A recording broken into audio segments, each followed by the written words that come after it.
Hey everyone, welcome back to another episode of Database. So here again, MJ and David, talking about all the good things about data.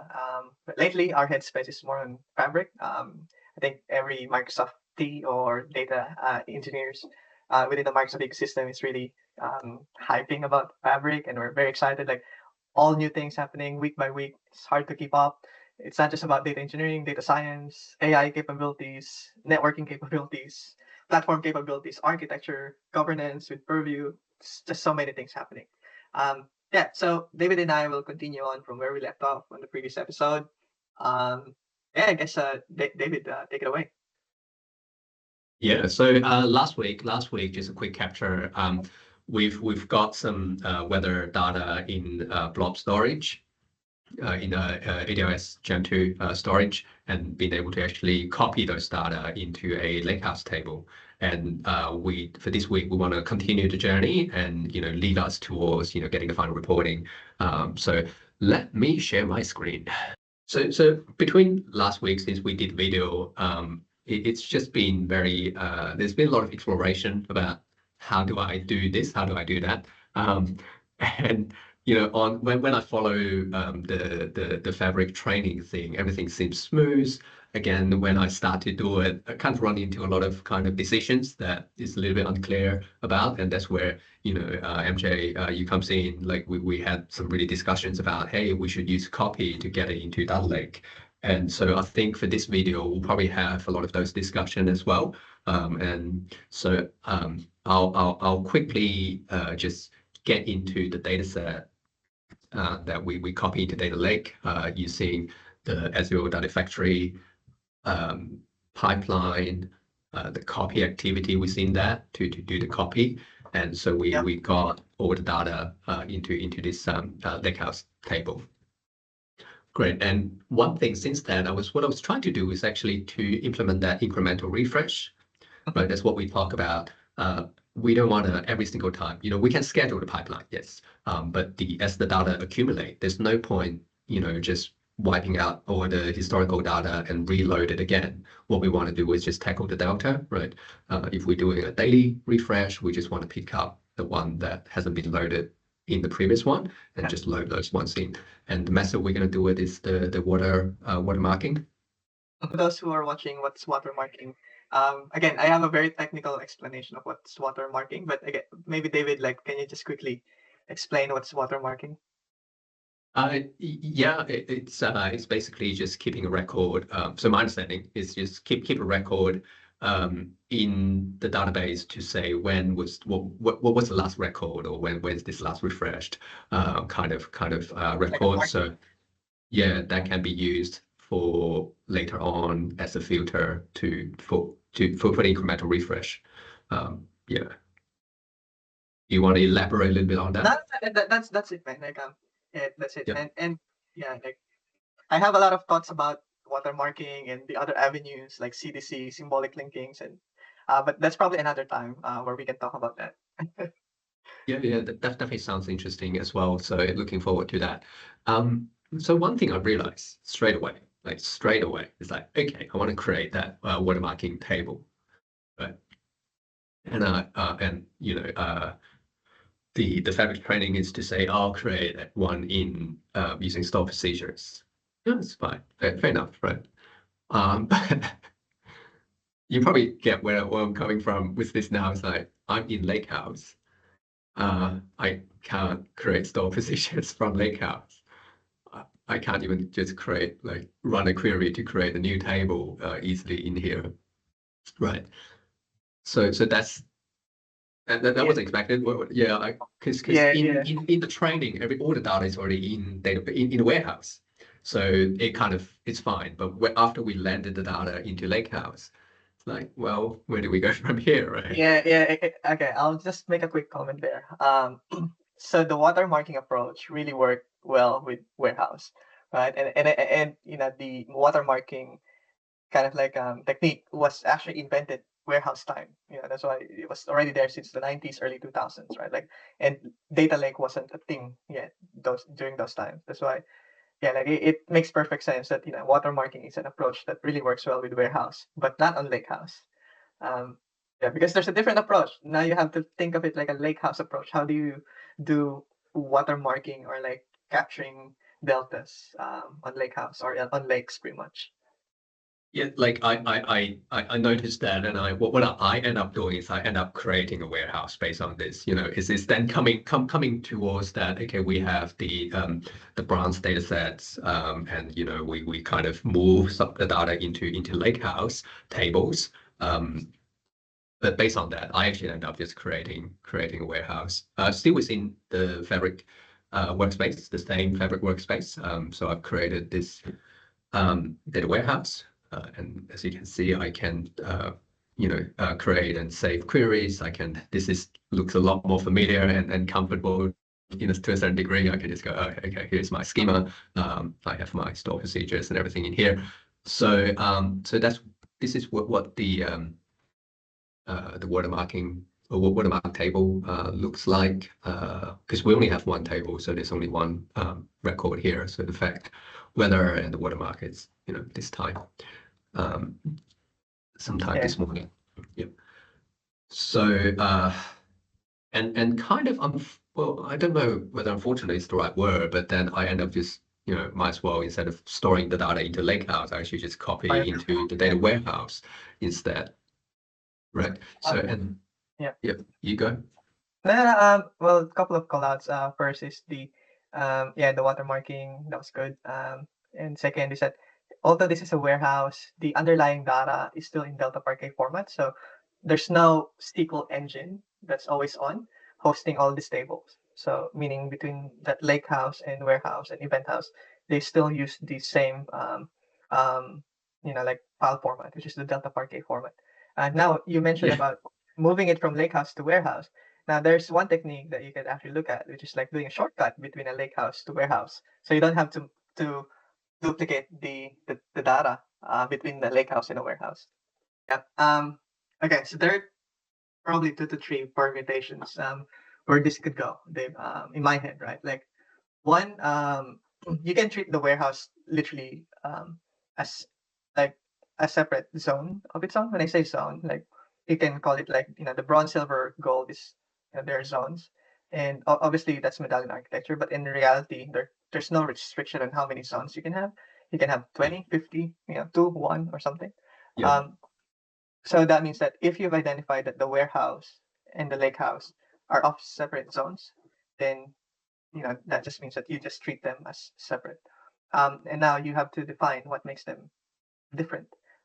So things like, let's say in I'm seeing you're writing this as fact weather, right? Like you can do the dimensions and dims, dims and facts in the warehouse level, right? So your star schema is in warehouse level, and then lake house Yeah. is still, you can do the bronze silver thing, or in like it's just a form factor of the raw data, but it's not really transformed yet into a dimension or a fact.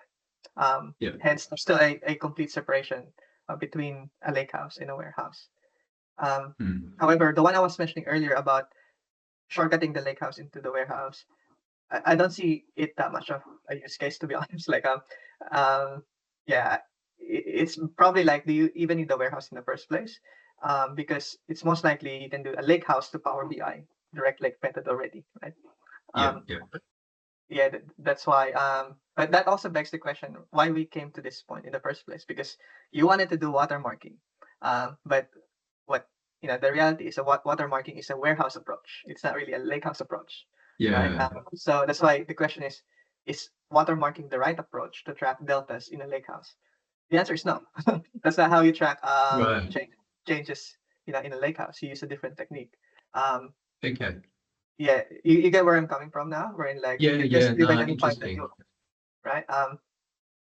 But at the same time, I don't want to discount that you won't ever need a warehouse at all. There's still a lot of really good use cases why you would need warehouses. Things like, for let's say, because you only have one table here on a warehouse, but in warehousing you can have many databases within there, right? Yeah. And then you can do like cross database queries and stuff like that. But in a lakehouse, you can't do that. You have to work on one specific lake house at a time. You can't like do hey, query 7 different Lakehouse, create an aggregate of this and that. Um, yeah, and so there's that, and then there's that aspect of stored procedures. Again, I'm not saying it's good or bad, but there are really good use cases for that, like the full rich TSQL capabilities of warehouse, um, Yeah. like process identification and like the low deadlocks and run race conditions and things like that. That's really useful. Mm.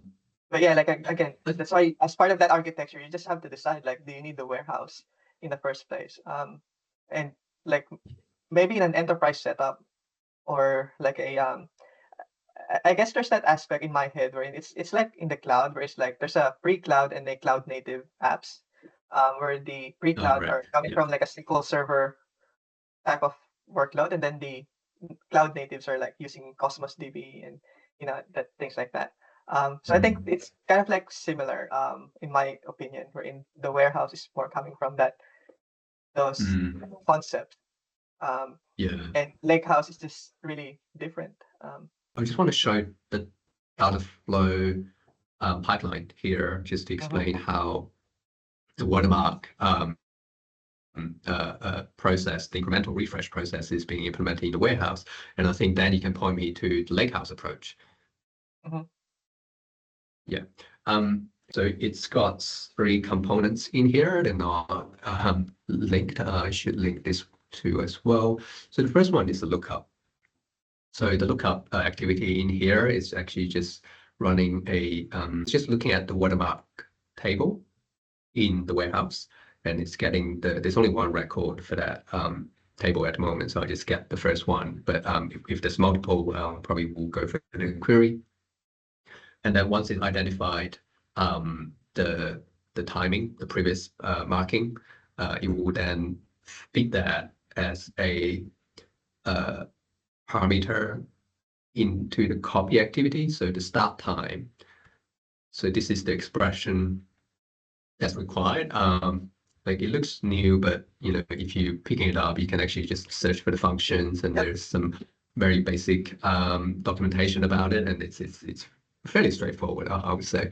Um, yeah, so this is how I get the output from the lookup activity, use it in copy data, and I put in an arbitrary end date here just for testing. And then the last step is actually to update the watermark table after this process is completed. So in the copy activity, the source is the ADOS2 Gen 2 storage, and the destination is the warehouse. In this case, it's just this table. It's just kind of appending on top. So, and once that's done, it will create a store procedure to update the watermark table again. So if I keep this running on an hourly basis, so every hour it's just going to pick up what's new for the hour. So and then the warehouse table will be updated. So that's how we the table updated in the warehouse with the watermark approach. So MJ, yeah. Lakehouse. Okay, so with Lakehouse, I guess there are three ways to do it. To be honest, like David, right? Number one, which is the lazy way, is basically just ingest everything daily or periodically. Like again, the rationale behind that is you don't have a constraint on the storage size itself, nor the storage cost. So if you have to duplicate that weather folder 10,000 times, it's not gonna impact a lot, in terms of like um, like a storage performance, right? Like Yep. so Yeah. there's the storage and cost aspect of that, right? So So that just means just to emphasize, just yeah, to rephrase that. So don't worry about this one. We just have in the pipeline, just have a copy activity, and it will be scheduled to run every hour, and yeah, pretty much every time you will like I think for Lakehouse the option is slightly different here. Um, so in the table, we'll just basically drop the old table and just create a new table. There's Yeah. override option in here, but essentially, I think that's what's happening.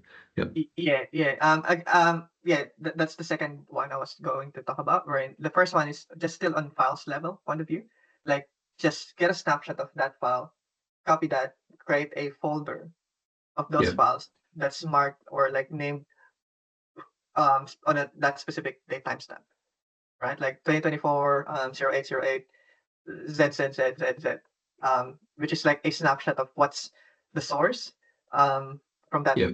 time, right? Like you literally just copy that, and then from there, that's your bronze layer, or if you may, right? You have a snapshot as well. Um, then, Ah, right. all right, Okay. that Yep. you're kind of like creating a snapshot of the source, like periodically, as raw as it is. It's not yet a table at that point, right? Um, then the table operation is the second one I was mentioning earlier. You were going into, which is literally, now you do the overrides, and that's where the medallion architecture really is powerful. Wherein like you do the transfer that's a bronze to silver thing, right? You have a lot of these raws on the left, and then you kind of like do the transformation of that raw files into tables as kind of like a silver step, right?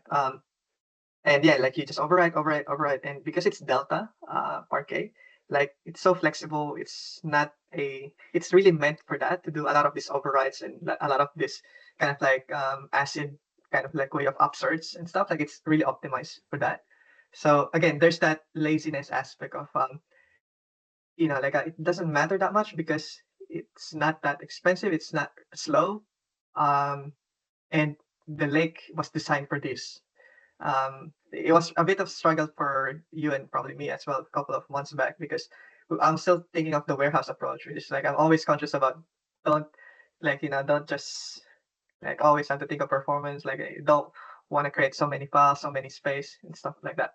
But that's the whole point of Lake. Like this can be gigabytes, terabytes of data, but it's still fast and it's still relatively cheap. Yeah. So I think that's one of the principle I want to kind of like bring in here, right? Um, Hmm. yeah, like and then the third approach is obviously leveraging the Delta Parquet format. I don't know if do you have a OneDrive on desktop or on Windows? Yeah, I do. Yeah, Yeah, like the share drives. Yep. yeah. Do you have it installed on this machine or not? Let me share my screen real quick. I Yep. have something, right? So it's the reason why I want to point this out is there's this one lake for Microsoft which is in preview, like allows you to visualize or see all the files in Fabric as if it's like a folder within just like in Hmm. OneDrive. The reason Yep. why I want to go here is that in the tables itself, um, let's say this trial or something. Let's go to one of them. Let's say this bronze. Hopefully, it has something like an agency. So here's how the table structure is, David, and this is very important. So this is the Delta Parquet format. We're in this Parquet files. This is the actual set of rows that were kind of like that represents that table, right? However, there's this Delta log as well, which kind of like tracks all of the lineage that happened within that table. So why am I pointing out with this? Because that means that you can have and retain all the history of that table that you keep on upserting and upserting, overwriting and overwriting, right? And then you can have that you can still retain all the histories as part of that. So meaning, um, this is really meant to do that. We're in like just overwrite and overwrite. It doesn't matter that much because the history are persisted. You can always Hmm. travel back in time, Yep. see what was it a couple of weeks back or something like that. Yep. Um, Yep. yeah, and that just goes to that question of again, just ingest the data, put it into the lake, and get over with it. Like you don't need to really watermark things all the time. Right? Yeah. I mean, that's obviously very different, right, from that incremental refresh concept where you're saying, well, that concept is pretty much gone, right? We don't need to really worry about that anymore. And that's partly because of the way that files are stored underneath, and partly because of the like the low cost storage and compute. I think on the storage and compute thing, I would like to probably challenge a little bit on that because Mhm. I did run over like so with Fabric the way that you pay for CU, is it called Mhm. CU? Yeah. Yeah, Yeah. Yeah. which is Capacity. pretty much Yeah. just compute a combination of storage and compute basically, right? And I got a feeling if like if it's not being careful, then it's actually not difficult to run into some a heavy compute loops or whatever that end up consuming a lot more resource than necessary. I think we should probably do some test on that, Yeah. just comparing Um. the Yeah. Yeah. Yeah. I agree. And that's a really good point.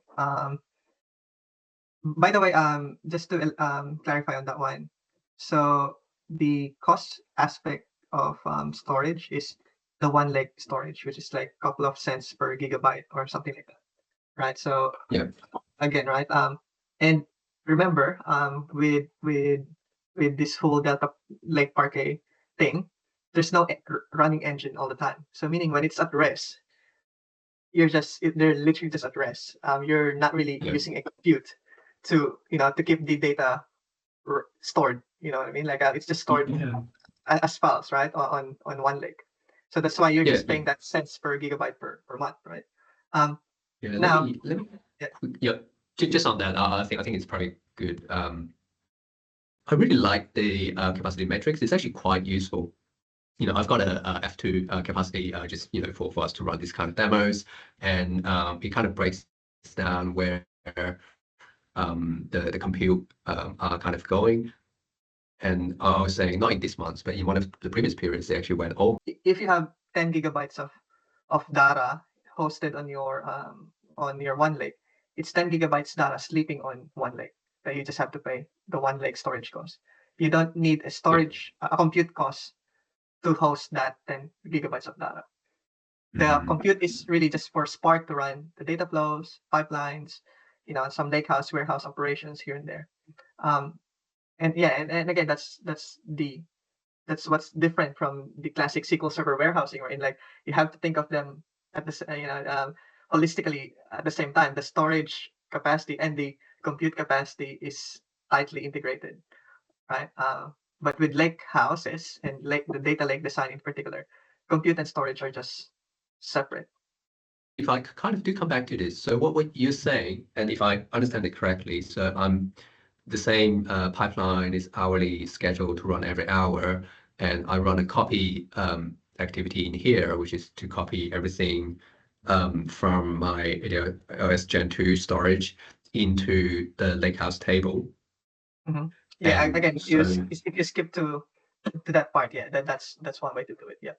yeah, and then so if I use override, so the first method you're saying is we do append and then we just add a timestamp field in there. The second method is to do override. Override Yeah. is good for because it's everything is stored in Parquet and we have that delta, so we can always travel back in time. So we do override here, Mhm. and that's probably the default approach in Lakehouse. Yeah, like in again for ingesting this type of files using copy activity, that's really a good way of doing it. Again, very straightforward, very easy to do, and all of those transformations that you have to do, you just do them in notebooks afterwards. Yeah, I mean, like, even from an activity point of view, before I had three, now I just need one. But I being, a very careful person to a certain degree, I think it would be good. Like, what I'll do is for next week's content, like, I will run the two different processes. Uh, so for the first 2 days, I'll continue the previous pipeline approach, loading data into warehouse. And then for the next 2 days, I will run this Lakehouse override. Because again, the one thing that I'm really concerned about is that compute unit, whether, because I've got nothing else running in the Fabric workspace at the moment. So I can just quickly do the test and just to see, whether that actually will dramatically increase my CU consumption. because then it will, depending on the result of that one, it will kind of lead to different conclusions about, well, which approach should we take, right? Like the default Lakehouse approach is obviously very easy, like from a setup perspective, very good with setup. Whereas the warehouse, maybe there's some benefit in the in optimizing the CU consumption.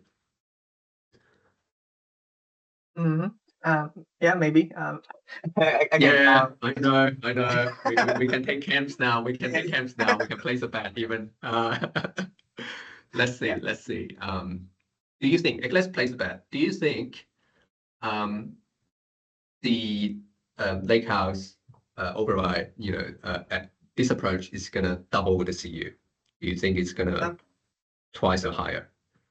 um, yeah, like again, it's subjective, right? But from what I'm where I want to go, is that it's it it's not like 10x. Like it's not like you have to pay $10,000 or something, or like you have to pay $1,000.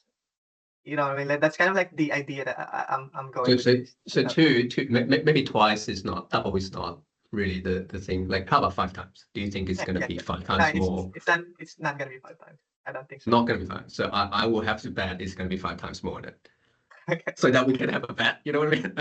But here's the catch as well, David. For the for it to really be much more realistic, there needs to be new data that needs to be ingested, right? Oh yeah, I don't. we do have new data. So there's a microservice running in the background that ingests data, like creates new Yeah. JSON files every hour as well. Okay. All right. Cool. All right. Yeah. Then that's a good comparison then, because obviously, if there's new data every like every day, then of course the watermarking approach would work. It's the best one because like there are days just there's no data, then you don't have to run Yeah, the yeah, copy of course. immediate copy. Yeah. Yeah, yeah. So you ready for the bet? Yeah. Let's do Okay. it. Well, what's the award? Um, I don't know. What's your take? And we know what our favorite restaurant in Sydney is. So like the Uh, winner, the okay. All right. winner will get a meal, probably Yep. lunch. Yeah. Yeah. Sounds good to me. Okay. All right. We'll hold on tight until next week. We'll find out the results.